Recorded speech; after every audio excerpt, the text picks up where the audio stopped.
RDX कुठून आणले, कोणी आणले, कसे ट्रान्सपोर्ट केले, कुठे बॉम्ब बनवले आणि कुठे ते प्लांट केले. त्यामुळे कोर्टाने सगळ्या आरोपींना संशयाचा फायदा दिला आणि सोडला. समाजाने, नातेवाईकांनी, मित्रमंडळींनी त्यांना वाडीत टाकलं. त्यांचं सगळं उत्पन्नाचं साधन शिल्लक राहिलं नाही. बेलवर सुटल्यावर सुद्धा कामकाज त्यांना मिळणं कठीण झालं. माणूस पूर्ण खचलेला असतो. म्हणजे 17 वर्ष 17 दिवस जर कोणी जेलमध्ये जाऊन आला तर तो ताठमानेने कुठे जगू शकत नाही. त्यामुळे ह्या काही गोष्टी ह्या समजण्यासारख्या आहेत. मालेगाव बॉम्बस्फोटाचा निकाल आला आहे आणि आरोपी नंबर 11 जे चतुर्वेदी आहेत त्यांच्यावर देखील मोठा आरोप केला गेला होता. त्यांचे वकील प्रकाश साळसिंगे सर आपल्यासोबत आहे. सर, तुमच्या आरोपीवरती देखील खूप मोठा आरोप होता की RDX त्यांनी बाळगले होते. असं आहे की सर्व 7 आरोपींवर हे सगळे आरोप होते, मोठे आरोप होते आणि हे आरोप चुकीचे होते. ATSचा तपास चुकीचा होता. हे NIAने सुद्धा त्यांच्या पुरवणी चार्जशीटमध्ये 2016ला सांगितले आहे. तीच बाब आज कोर्टासमोर आली. कोर्टाने सांगितलं की प्रॉसिक्युशन सिद्ध करू शकले नाही की RDX कुठून आणले, कोणी आणले, कसे ट्रान्सपोर्ट केले, कुठे बॉम्ब बनवले आणि कुठे ते प्लांट केले. त्यामुळे कोर्टाने सगळ्या आरोपींना संशयाचा फायदा दिला आणि सोडला. ज्या पद्धतीने तब्बल 17 वर्ष लागले न्यायासाठी, काय अवस्था होती घरच्यांच्या, जे आरोपी होते ज्यांना म्हटलं गेलं म्हणजे निकाल लागेपर्यंत आरोपी? नक्कीच पूर्ण 17 वर्ष हा खूप मोठा कालावधी आहे. त्यात अनेकांचं आयुष्य उद्ध्वस्त झालं. त्यांना समाजाने, नातेवाईकांनी, मित्रमंडळींनी त्यांना वाडीत टाकलं. त्यांचं सगळं उत्पन्नाचं साधन शिल्लक राहिलं नाही. बेलवर सुटल्यावर सुद्धा कामकाज त्यांना मिळणं कठीण झालं आणि एक दहशतवादी म्हणून शिक्का त्यांच्यावर इतके वर्ष लागला. हिंदुत्ववादी दहशतवाद हा मालेगाव बॉम्बस्फोटानंतर शब्द समोर आला. वारंवार तत्कालीन सत्ताधारी हे टार्गेट करत होते. हिंदुत्ववादी दहशतवाद हा त्यावेळेस शब्द पेरला गेला आहे का? आणि त्यानंतर राजकारण बाहेर पाहायला मिळालं. कोर्टात यावरती काही चर्चा झाली का, दावे प्रतिदावे करताना? नाही, असं आहे की हे सगळे हिंदू दहशतवादी वगैरे विषय चर्चेत होते, पण कोर्टामध्ये त्या संदर्भात फार काही पुरावे समोर आलेले नाही आहे आणि कोर्टाने ते काही गृहीत धरलं नाही. तुमचे जे चतुर्वेदी आहे, जे आरोपी आहेत, त्यांच्या कुटुंबासोबत गेल्या 17 वर्षामध्ये तुमचं म्हणजे चर्चा होत असेल. काय अपेक्षा असायची त्यांच्या, तुम्ही त्यांना कसं समजवायचं? नाही, नक्कीच माणूस पूर्ण खचलेला असतो. म्हणजे 17 वर्ष 17 दिवस जर कोणी जेलमध्ये जाऊन आला तर तो ताठमानेने कुठे जगू शकत नाही.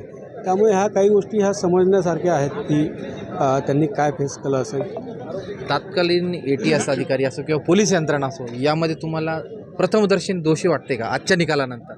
तात्कालीन नाही, त्यांच्यावर दबाव टाकला गेला असणार आणि त्यामुळे त्यांनी चुकीच्या पद्धतीने हे केलं आणि खरं ज्यांनी कोणी केलं असेल ते लोक त्यामुळे बचावले.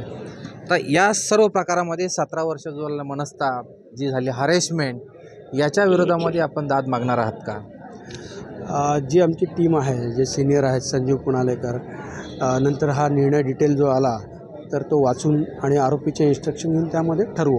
अजून दुसरी एक बाजू महत्त्वाची, ती म्हणजे अशी की आता याच्यामध्ये जे अधिकारी होते, ज्यांनी तपास केला, कुठंतरी त्यांनी वीक पॉईंट मिळाले किंवा काही पोलीस यंत्रणा असो किंवा कोणी पॉलिटिशियनचे यामध्ये इनडायरेक्टली सहभाग होता का, याविरोधात देखील तुम्ही दाद मागणार आहात का? कारण की काही जे म्हणजे आरोपीचे वकील आहेत ते म्हणतात आम्ही या संदर्भात आता पुढे न्यायालयात बाजू मांडणार आहोत, जाणार आहोत. नाही, अद्याप तेच काही ठरवलेलं नाही. काय ऑब्झर्वेशन कोर्टाचं आहे ते पहिल्यांदा ठरवू. आजच्या निकालानंतर चतुर्वेदी यांच्या घरच्यांची प्रतिक्रिया काय होती? कारण की आता त्यांच्यासोबत म्हणजे नाही, अजून त्यांच्याशी बोलणं झालेलं नाही आहे माझं आणि आमची पूर्ण टीम आहे, त्यामुळे अजून त्यांच्याशी बोलणं नाही झालं. तब्बल 17 वर्ष तुम्ही न्यायालयामध्ये त्यांची बाजू मांडत होतात. कसा होता तुमचा वैयक्तिक अनुभव, तुमच्या टीमसोबत असो किंवा जज साहेबांसमोर जाताना कशाचा अनुभव होता तुमचा? नाही, मोठी केस होती, व्हॉल्युमिनस चार्जशीट होत्या, 10,500 एक्झिबिट्स त्यामध्ये पडले आणि मोठी ही लढाई होती. त्यामध्ये बराच वेळ, एनर्जी, खर्च हा सगळा त्यांचा गेलेला आहे. तुम्हाला अपेक्षा होती तुमची बाजू सत्याची, तुम्ही तुमची बाजूने निकाल लागण्याची अपेक्षा तुम्हाला होती? हो, अपेक्षा होती. आजच्या निकालाने तुम्ही देखील वैयक्तिकरित्या समाधानी आहात? हो, मेरिटवर केस होती, त्यामुळे जे डिफेन्स वकिलाचं काम असतं तसं त्याकडे फार इमोशनली न घेता अकॅडमिक दृष्टीने बघायचं आणि त्या दृष्टीने केस चालवणे. पीडिताचे वकील आणि पीडिताचे नातेवाईक आता हायकोर्टात जाण्याची तयारी करतात. त्यांचा अधिकार आहे, जाऊ शकतात, गेलं पाहिजे. प्रकाश सर, धन्यवाद. तुम्ही लेट्सअपसोबत संवाद साधल्याबद्दल. हे होते प्रकाश साळसिंगीकर. त्यांनी आपल्याला स्पष्ट सांगितलेलं आहे की पीडितांच्या नातेवाईकांना किंवा पीडिताच्या वकिलांना देखील पुढे न्यायालयात जाता येईल. प्रशांत गोडसे, लेट्सअप मराठी, मुंबई. सोशल मीडियाच्या भाऊ गर्दीत विश्वासार्हतेने चकाकणारे नाव म्हणजे लेट्सअप मराठी.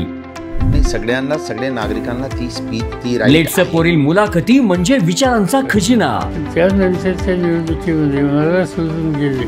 बातम्या केवळ वस्तुस्थिती सांगणाऱ्या, न प्रोपगंडा, फक्त जनतेचा अजेंडा.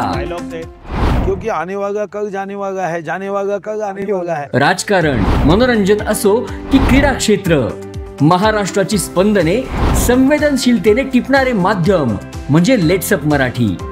जगासोबत एक पाऊल पुढे राहण्यासाठी लेट्सअपचे ॲप, सोशल मीडिया आणि वेबसाईट सोबत कनेक्टेड रहा.